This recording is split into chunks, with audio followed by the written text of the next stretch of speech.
हरिओम। परम प्रेमी सज्जनों, सादर प्रणाम। मैं हंसराज गोस्वामी हंस, आत्मदर्शन पद से। सज्जनों, एक बहुत सुंदर सवाल आया।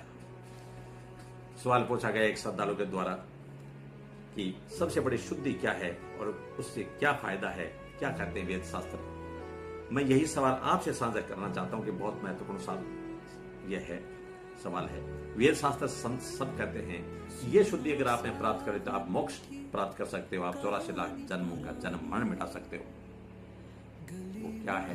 वो शुद्धि है आत्मशुद्धि, आत्मा की शुद्धि। मैंने भी मेरी आत्मदर्शन पथ पुस्तक की जीवन के अनमोल 63 सूत्र रचना में से एक सूत्र लिखा है कि आत्मा की शुद्धि से बढ़कर कोई शुद्धि है ही नहीं। अब बात यहां आती है कि आत्मा तो शुद्ध ही है, हकीकत में आत्मा शुद्ध ही है, अजर है, अमर है, अक्षय है, सत्य है, साहिब है, निर्लेप है, निर्दोष है। फिर यहां यह बात क्यों आई कि आत्मा की शुद्धि से कल्याण होगा?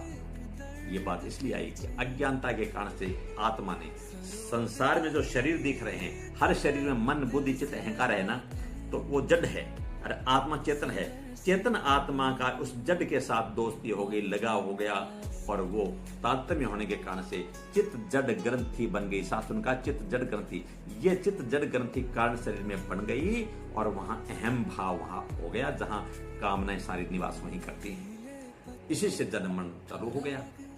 अब इसको चित्त जड़ ग्रंथि को तोड़ने के लिए संत राय देते हैं कि कल्याण कब होगा जीव का? जब चित्त जड़ ग्रंथि का छेदन होगा। और कैसे होगा? विवेक की जागृति से होगा। विवेक की जागृति कैसे होगी?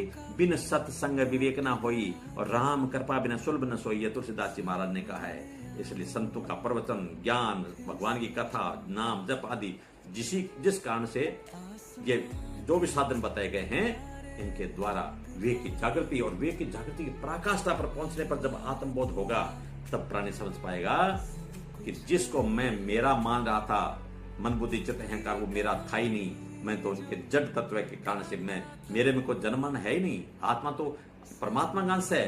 यह महसूस कर जाता है तो सब में परम सत्ता परमात्मा को देखता है। इस कारण से मान अपमान, दुश्मन और दोस्त, राग द्वेष सबको समान मानता है। और पहले जब उसका मन विषयों में भाग रहा था, अब वो शांत हो गया, निर्मल हो गया। बुद्धि में राग द्वेष मान अपमान का भाग जाग रहा था, अब वो निर्मल हो गई और आत्मा का एक भाग बन गई। और अहंकार में जो मैं अहंकार था, मैं मेरा, वहां सिर्फ अहम परमात्मी, मैं परम तत्व हूं, वहां हो गया। और जब सारा का सारा मिट गया तो निर्मल चित्त हो गया। निर्मल चित्त भी आत्मा का एक भाग है और आत्मा परमात्मा बन गया। बस यही समझ